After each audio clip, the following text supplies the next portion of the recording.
உங்கள் இதயத்தின் வேண்டுதல்களை கர்த்தர் உங்களுக்கு அருள் செய்வார். இன்றைய நம்பிக்கையின் வார்த்தை: கர்த்தரிடத்தில் மனமகிழ்ச்சியாயிரு. அவர் உன் இருதயத்தின் வேண்டுதல்களை உனக்கு அருள் செய்வார்.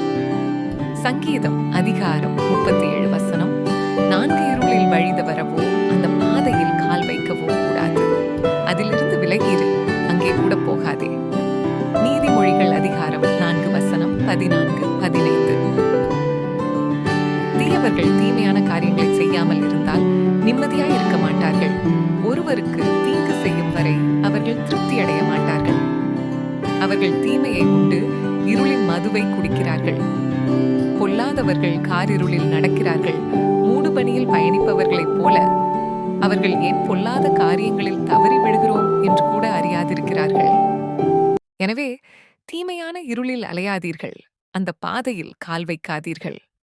அதிலிருந்து விலகியிருங்கள், அதன் அருகே கூட போகாதேயுங்கள். வெளிச்சத்தின் பிள்ளைகளாக வெளிச்சத்தின் பாதையில் நடவுங்கள். உங்கள் வாழ்க்கை மேலும் பிரகாசமானதாக இருக்கும். ஜெபம்.